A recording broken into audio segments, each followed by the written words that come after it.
With a heavy heart, I watched Kevin pack his briefcase from the doorway of our bedroom. Our relationship seemed like a thick cloud that had descended upon our once contented house, strangling it with tension. My voice was barely audible when I spoke. "I can't believe you're doing this." Kevin glanced up, his eyes icy. "Amelia? What?" Heading into the office. "This family needs someone to keep things going." His words were a painful reminder of the choice I had made only a few days prior, cutting deep. I stepped back into the room. That's not fair," I said, anger simmering in my chest. "I quit my job for us, for our family." His frustration showed as he snapped his briefcase shut. "No, you left your work because the strain was too much for you. Now you want me to take up the slack." I winced at his words. It was true I had been struggling to adjust to being a stay-at-home mother. But I never anticipated Kevin's level of resentment. "I'm trying, Kevin," I replied, my voice quivering. "It's not easy to give up a career I loved."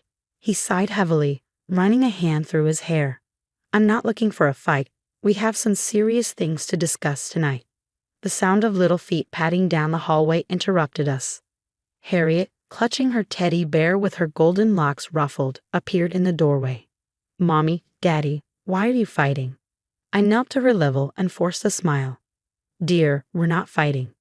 Daddy and I were just talking." Kevin scooped her up and kissed her forehead. "Your mom is right, Princess. Everything is fine. Why don't you go find Grandma? She's probably making pancakes." As Harriet ran off, a tinge of regret hit me. How many times had her small ears heard our arguments? Kevin put down his briefcase, his face softening a bit. "All right, tonight we'll talk. I have a suggestion that might help us get back on track." I nodded, unable to find my voice. I had an unshakable feeling that something was very wrong with us. As he left for work, I felt nervous about our upcoming conversation and what it might mean for our future. The day dragged on with dull chores and my in-laws' constant chatter. By the time Kevin returned home, the kids were asleep. After supper, we retired to the study. Breaking the silence, Kevin leaned forward. "I've been thinking about how we can tackle some of our challenges," he began. I arched an eyebrow. With a small smile, he continued, "What if we buy my parents a house with some of our savings? They could move closer, help with the kids more, and take up some of the burden." I felt the air disappear from the room. Our savings, the funds we set aside for our future, for the kids' college. Kevin's smile faded. "I thought you'd be pleased. This solves a lot of our issues." I raised my voice. "Our issues, or the issues with your parents?"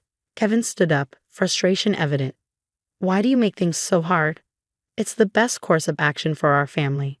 I watched in disbelief as he stormed out. Had he really proposed spending our life savings on his parents without my consent? Feeling more alone than ever, I buried my face in my hands, wondering what would happen to us. The next morning, I heard quiet sounds from the kitchen and assumed it was Kevin and his mother. I walked down the corridor cautiously. "Mom, she's being unreasonable," Kevin said. I thought she'd be pleased with this. His mother responded, "Some women just can't handle the demands of raising a family. Not everyone is suited for it." Biting my lip, I felt hurt and rage battle within me. Is that how people saw me, unable to manage? I had enough. Storming into the kitchen, I confronted Kevin. "For whom is this best?" Both Kevin and his mother looked surprised.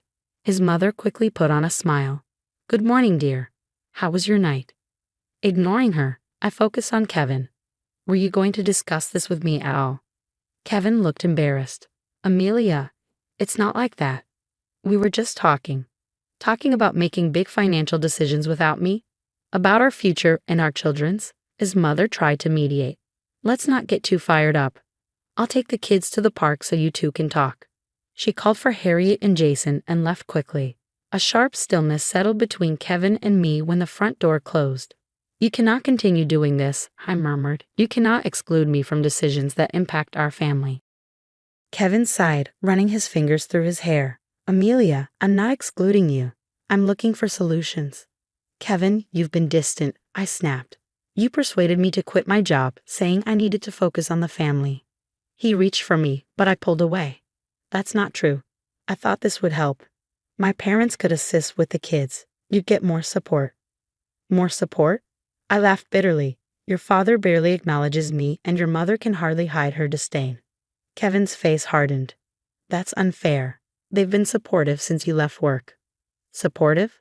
I sneered. They've been suffocating. You want to spend our money on them, but I can't make a single decision about our kids without your mother questioning me. He raised his hands. What else should we do with it? We need the help. I looked into his eyes and saw a stranger. Kevin, I can't do this anymore. I refuse to be excluded in my own family. His face softened. Amelia, we can fix this. We just need to.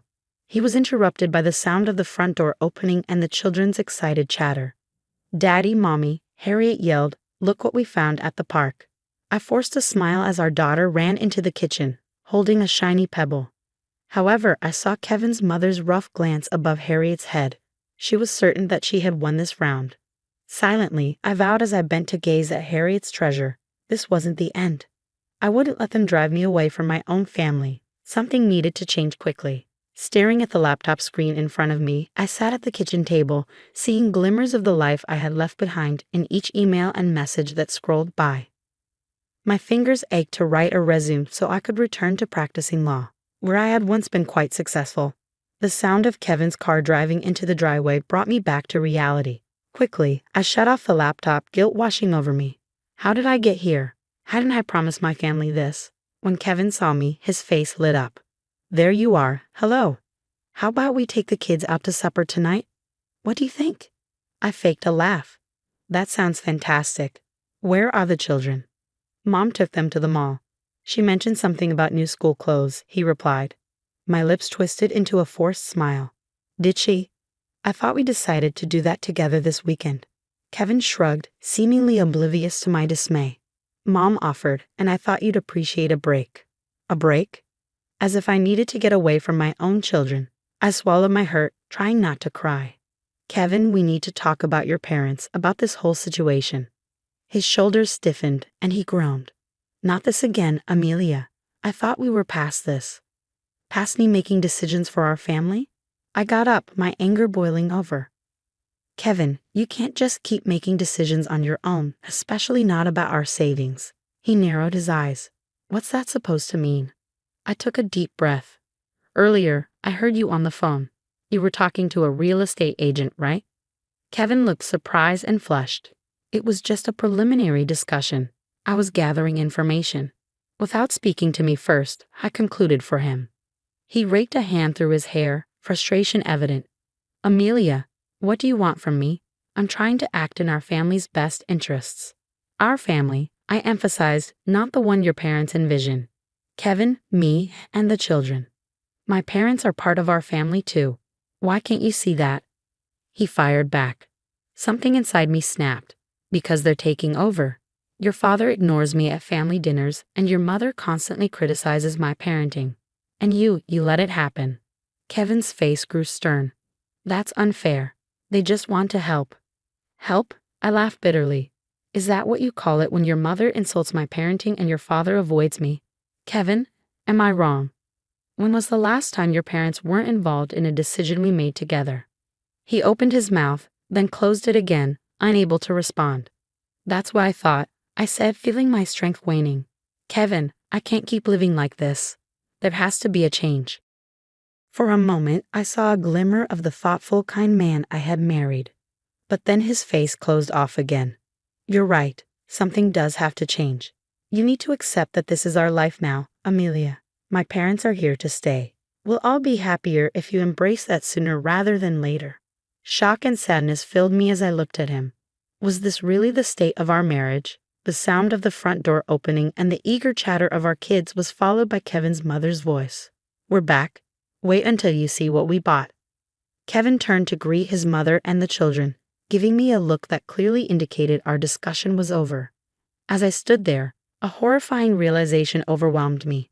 This was no longer just about Kevin's parents, it was about the future of our marriage. And for the first time, I wasn't sure if it had one. I sat at the desk in our shared study, pen poised over paper, my heart thumping in my chest. The house was eerily quiet. This was it, the breaking point. I glanced at my watch. It was 2:37 a.m. with his head in the clouds.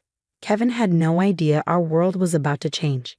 The kids were safely nestled in their beds, unaware of the turmoil that had been building for months. My hand trembled as I started writing. Kevin, the kids and I will be gone by the time you read this. I can no longer live this way. Tears blurred my vision as I poured out my grief, disappointment, and betrayal onto the paper. I wrote about being ignored, about his parents' persistent interference, and about the dreams I had given up only to be treated as an outsider in my own home. I let out a sob as I signed my name at the bottom, quickly stifling it so as not to wake anyone. This was not the future we had planned together, and it was not how I had expected my life to turn out. However, things happen, people change, and sometimes you have to have the courage to alter your own narrative. I carefully folded the letter and placed it in the middle of Kevin's desk where he couldn't miss it. Quietly, I made my way upstairs to rouse the kids. "Mommy?" I shook Harriet gently awake. She murmured something sleepy. "What's wrong?" she inquired while rubbing her eyes. "Nothing's wrong, sweetheart. I lied. We're taking a little getaway. Could you please help me with your brother, like a big girl?" Though still half asleep, she nodded. Being the lighter sleeper of the two, Jason was usually easier to wake up. In a matter of minutes, I had them both dressed and ready to leave, holding their beloved stuffed animals tightly in their arms. I held my breath as we tiptoed down the steps, hoping Kevin wouldn't wake up. His snoring from our bedroom was a comforting sound, but it also cut deeply. I no longer felt like I knew this man I had once loved more than anything. We arrived at the car without any problems. Harriet's little voice sliced through the evening air as I strapped the children into their seats. "Where's Daddy, Mommy? Isn't he coming with us?" Even though I knew the question was coming, I froze, unprepared. "No, my dear, Daddy has to stay here. But don't worry, we'll see him shortly." Even though the lie hurt my tongue, I couldn't bring myself to utterly destroy their reality, not quite yet. As I slid into the driver's seat, my attention was drawn to a movement. Kevin's mother was standing there in the upstairs window. When our gazes locked, time seemed to stop. I saw the beginning of comprehension, a spark of wrath, and then, shockingly, something that nearly seemed like satisfaction. I fired the engine and slid out of the driveway. Without thinking, I drove through the lonely dark streets with shaking palms on the steering wheel. Where were we going? How would we proceed? My head was filled with questions that felt endless. However, I felt calmer when I looked at my sleeping kids in the rearview mirror. We would work things out. It was necessary. My phone buzzed just as the first rays of dawn started to strike the sky. My blood ran cold as I saw Kevin's name flash on the screen with a sentence. "You have no right to take my kids. My attorney will be in touch. Amelia, you're not going to get away with this." My resolve strengthened, and I threw the phone onto the passenger seat. Now there was no turning back. I would confront the next challenge and any upcoming struggles for the sake of my children and myself. I allowed myself a tiny grin as the sun rose, casting a picture of opportunity and optimism over the earth. This was only the start of a new chapter in our narrative, not its conclusion. I arrived at a dilapidated motel's parking lot, fatigue filling my body. Despite the mess in our lives, the children's faces were serene as they slept soundly in the back seat. I was about to cry as I propped my head on the steering wheel when I heard a tap on the window. "Amelia, is that you?" Blinking in shock, I looked up to see my high school best friend, Jasmine, gazing through the glass, a face I hadn't seen in a long time. "Jasmine," I gasped, wiping my eyes hastily as I got out of the car. "What are you doing here?" She drew me into a close embrace. "I manage this place. But forget about me. What's happening? Are you all right?" Something inside me shattered at the concern in her voice. Before I knew it, I was crying in her arms, telling her the entire tale between sobs. With each phrase, I felt a little lighter, the weight of the past few months slowly lifting off my shoulders. Jasmine's expression became more serious as she listened. After I was done, she gave my shoulder a squeeze. "You won't remain in this hole. Come on, I'll give you my extra room." After an hour, the kids were nestled into cozy beds, and I took a seat at Jasmine's kitchen table, enjoying a warm cup of tea. "So what's your plan?" Jasmine inquired politely. Feeling confused, I gazed into my tea. "I'm not sure. I simply could not stay there any longer. However, I can see from Kevin's text that he will fight for the kids." Jasmine's eyes became stony. "Now you attack, Amelia. You've always been the sharpest person I know. You're capable of doing this." "I don't even have an attorney," I said as the truth of my position hit home. A cunning smirk appeared on Jasmine's face. "To be honest, I think I could assist with that. Do you recall Stephen from high school?" A beat skipped in my heart. Stephen was the boy I'd secretly lusted after for years. What about him? He's a divorce lawyer now, one of the best in the state, reasoned Jasmine. She paused, then took a step forward. He always had a thing for you. My cheeks began to flush, and I felt guilty. As I was leaving my spouse, I found myself blushing over a high school crush. Jasmine, I cannot afford a top-tier attorney. I moved on from everything. Jasmine dismissively waved her hand. Let me speak with him. Just get along with him, please, for me. My phone buzzed, and it was another text from Kevin before I could reply. My folks are worried. How could you harm our family in this way? I'll make sure you never see the kids again, so go home immediately. I gave Jasmine the message while shaking my hands. Her expression grew serious. That resolves the matter. Stephen is the first person I'm phoning in the morning. That night, I couldn't fall asleep. As I lay in bed, the sensation that I was perched on a cliff persisted in my mind. Meeting with Stephen seemed like the end of the road, like my marriage had officially ended. However, as I considered Kevin's icy reasons and his parents' oppressive presence, I concluded that my marriage had long since ended. I just hadn't had the guts to say it. I heard Jasmine's voice in the corridor when I woke up the following morning. Yes, Stephen, you can meet her at 2 p.m. Many thanks for it. Jasmine turned to face me as I came out of the bedroom, her expression a mix of excitement and trepidation. Amelia, Stephen's agreed to meet with you today. My heart pounded. This was the turning point in my life and in my children's lives as well. Great. Astonished by the volume of my voice, I hugged my drowsy kids and got ready for the day. As I did, hope kindled in me, something I hadn't felt in years. I no longer felt alone. No matter what lay ahead, I felt ready to fight for the life I deserved for the first time in a very long time. I waited in Stephen's office, smoothing down my shirt and attempting to get my anxiety under control. It was obvious he had changed from the bashful youngster I recalled. When he stepped in, Stephen held out his hand with a confident, comforting look on his face. It's been too long, Amelia. I apologize that we have to meet in this manner. A familiar flutter emerged in my gut as we sat down, but I ignored it. This was about my future, my children's future, not about past crushes or what-ifs. Stephen listened carefully as I described my circumstances, his brow furrowing at every new detail. He leaned forward, his gaze fierce after I was done. I will not sugarcoat this, Amelia. This may turn heated, especially with Kevin's parents involved in his wealth. However, I can assure you that we will battle to the end. Something within me was sparked by his words, a fire I had long since forgotten. How do we start? We plotted for the next 60 minutes.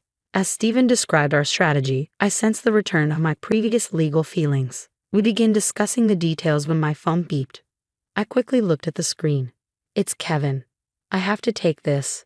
As I left Stephen's office, I answered, Where are you, Amelia? Kevin's tone was composed and icy. My parents are devastated. The children must be brought home right now. Taking a deep breath, I prepared myself. No, Kevin. I'm not going to return. I've hired an attorney. Please get in touch with him for any more matters. A moment of startled silence fell. Then Kevin's voice became angry. Do you really believe you can take my kids and get away with it, Amelia? I'm going to ruin you. You'll be lucky if you see them again when I'm through. The call ended. Stephen put his hand on my shoulder, pulling me back to the present moment as I stood there trembling. Are you all right? He said, his expression filled with worry. I nodded and wiped away the tears I wasn't even aware I was shedding. Stephen, he made threats to abduct the children. How if? With his hands resting on my shoulders, he said, Hey, we will not let it occur, Amelia. You're not alone in this battle and stronger than you realize. I was overcome with feelings as I stared into his eyes, including dread, thankfulness, and something more I couldn't quite put my finger on. I took a step back and collected myself. What should we do next? Stephen's face took on a serious expression. We must apply for temporary custody right now. We also need to discuss your career, Amelia. Puzzled, I blinked. My profession. But I abandoned that. Exactly, Stephen stated in a stern tone.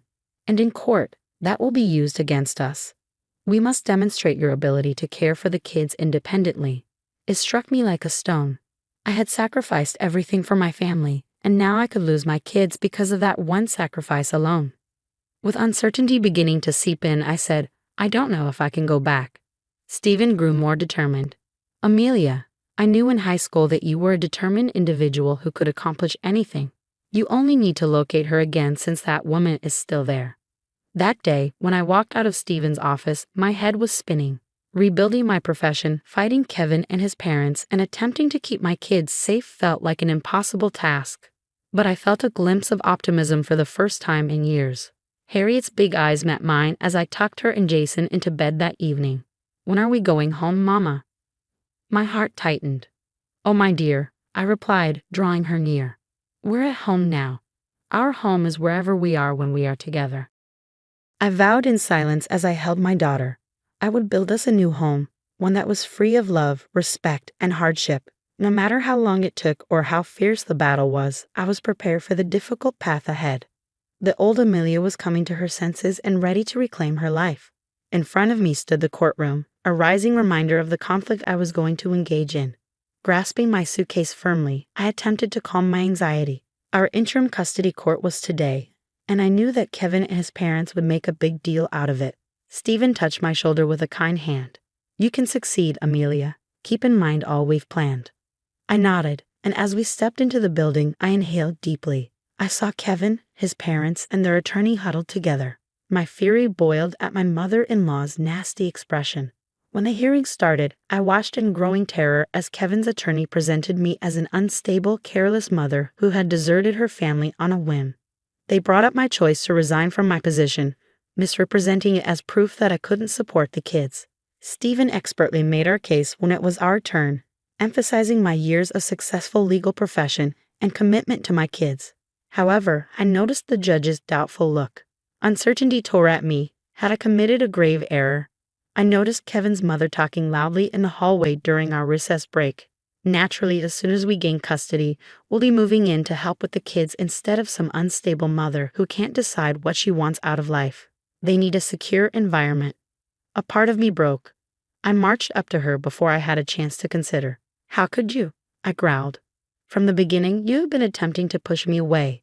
Guess what, though? I'm over being treated unfairly. I will use every ounce of might to battle you for those children of mine. Kevin's father moved to separate us. Amelia, you've gone insane. Right now, you're supporting our argument that you're unfit to be a parent. When I turned to face Jasmine, her eyes were flaming. I felt a touch on my arm. Remove yourself, she told my in-laws.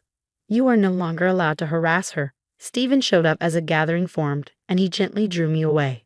This isn't helping, Amelia. We must pay attention to the hearing.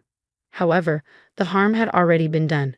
As soon as we entered the courtroom again, I sensed the judge's critical stare. My outburst had given Kevin the upper hand. Given the evidence submitted and the recent display in the hallway, I'm inclined to grant temporary custody to the father with supervised visits for the mother, the judge said, clearing his throat. The entire globe appeared to be tilted. My breathing stopped. This cannot be taking place. Stephen asked for a break right away, and the judge reluctantly agreed. I followed him into a private conference room in drowsiness. Amelia, pay attention to me, Stephen pleaded. We still have work to do, but we must adjust our strategy. You must demonstrate to the judge that you are a responsible, stable parent who prioritizes your kids. With tears flowing down my cheeks, I gave a mute nod. However, Stephen, how are they going to take my babies? I can't let them go. His gaze was fierce as he held on to my shoulders. I need you to get yourself together because we are going to fight this. I know the Amelia who never gives up. She refuses to be bullied by anyone. Where's that Amelia? His comments ignited a flame of purpose within me, piercing through my sadness. I straightened my back as I wiped my eyes. She is here, and she is prepared for battle. I saw Kevin and his parents as we were about to enter the courtroom again, and their arrogant looks strengthened my determination. This was no longer just about me. It was also about proving to my kids what it meant to stand up for oneself and escape their hold on me. After inhaling deeply, I squared my shoulders. The conflict had not ended. It was only getting started, and this time, I was prepared for battle. With my pulse racing, I watched the judge get ready to hand down his decision in the courtroom. It had taken months of struggles, restless nights, and unwavering resolve to get to this point. Seated on the other side were Kevin and his parents, their expressions a mix of hate and confidence. The judge's voice echoed through the hushed chamber as he spoke. This court has carefully considered all presented evidence in the matter of custody for Jason and Harriet. Feeling Stephen's comforting presence alongside me, I held my breath. The world appeared to stop when the judge announced that Amelia Matthews would receive primary custody and that Kevin Matthews would have significant visitation rights.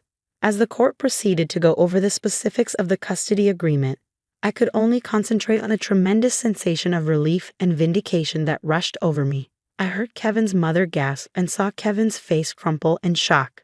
Stephen looked up at me. His smile was contagious, encouraging, and more than that, it made my heart skip a beat. Kevin came over to me outside the courthouse, his parents watching from a distance. "Amelia, I'm sorry for everything," he murmured quietly. I nodded, astonished that I didn't feel angry. "I apologize as well, Kevin, but this is best for all of us."